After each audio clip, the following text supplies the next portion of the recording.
अस्सलाम वालेकुम, कैसे हैं आप सब लोग। उम्मीद है कि खैरियत से होंगे। आज मैं आपके साथ शेयर कर रही हूँ बहुत ही मज़े के चपली कबाब बनाने की रेसिपी। अगर अभी तक आपने मेरे चैनल को सब्सक्राइब नहीं किया तो सबसे पहले मेरे चैनल को सब्सक्राइब कर दीजिए और साथ लगे बेल आइकन को भी प्रेस कर दें ताकि मेरी हर नई आने वाली वीडियो आपको सबसे पहले देखने को मिले।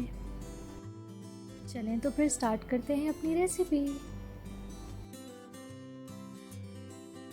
मटन का कीमा हाफ़ केजी, दरमियानी साइज़ की 2 अदद टमाटर ब्लॉक्स में काट लीजिए।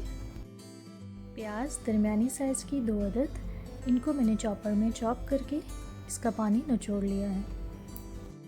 लहसुन अदरक का पेस्ट 1 खाने का चम्मच, मकई का आटा 3 खाने के चम्मच, हरा धनिया आधी गड्डी, 3 अदद हरी मिर्चें बारीक कटी हुई, अंडा 1 अदद, कुटी हुई लाल मिर्च 1 चाय का चम्मच, कश्मीरी लाल मिर्च 1 चाय का चम्मच, सूखे धनिया का पाउडर 1 चाय का चम्मच। आप इसकी जगह कुटा हुआ धनिया भी इस्तेमाल कर सकते हैं। काली मिर्च का पाउडर 1 चाय का चम्मच, 1 खाने का चम्मच सफ़ेद ज़ीरा और 1 चाय का चम्मच अनारदाना, इन्हें मैंने कूट लिया है। नमक हस्बे जायका। चलें तो प्रोसीजर स्टार्ट करते हैं। सबसे पहले मैं कीमे में शामिल करूंगी प्याज।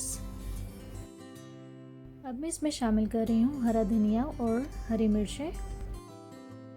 साथ ही मैं शामिल कर रही हूँ लहसुन अदरक का पेस्ट। अब हम अपने तमाम मसाले शामिल कर लेंगे। साथ ही इसमें 1 अंडा शामिल करेंगे और इसे अच्छे तरीके से मिक्स कर लेंगे।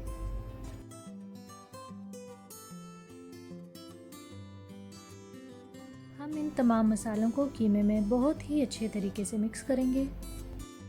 जितने अच्छे तरीके से आप कीमे में तमाम मसालों को शामिल करेंगे, आपके कबाब इतने ही टेस्टी बनेंगे।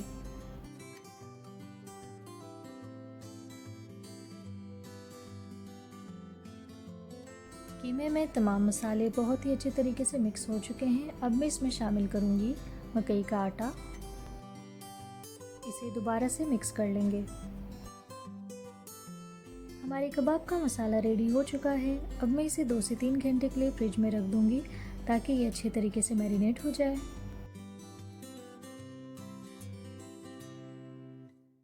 तीन घंटे बाद मैंने अपने मसाले को निकाल लिया है। अब मैं इसमें शामिल करूंगी टमाटर और इसे दोबारा बहुत अच्छे तरीके से गूंद लेंगे।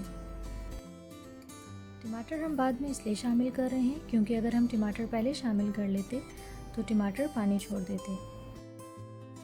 एक बाउल में हम फ्रिज वाला ठंडा पानी लेंगे और उसमें हाथ भिगोकर कबाब बनाएंगे।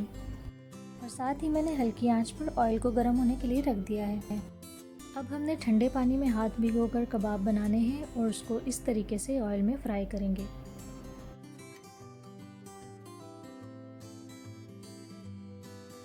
इसी तरह हम बाकी कबाब बना लेते हैं।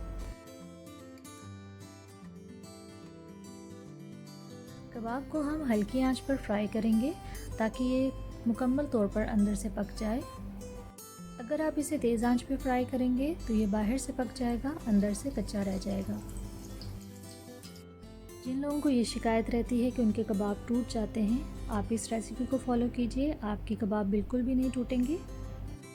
ये देखिए, मैं आपके सामने इसकी साइड चेंज कर रही हूँ, कबाब बिल्कुल भी नहीं टूट रहा। इसी तरीके से हम कबाब फ्राई करेंगे, फिर मैं आपको दिखाती हूँ इसकी फाइनल लुक।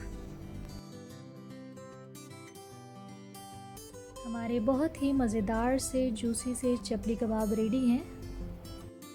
इस रेसिपी के साथ अगर आप चपली कबाब बनाएंगे तो आपके चपली कबाब बिल्कुल भी ड्राई नहीं होंगे, वो अंदर तक जूसी ही रहेंगे। मेरी इस रेसिपी को ज़रूर ट्राई करें और अपना फीडबैक कमेंट्स में दीजिए। अगर आपको ये रेसिपी पसंद आए तो मेरे चैनल को लाइक, शेयर और सब्सक्राइब करना ना भूलें। अपनी दुआओं में याद रखिए। अल्लाह हाफ़िज़।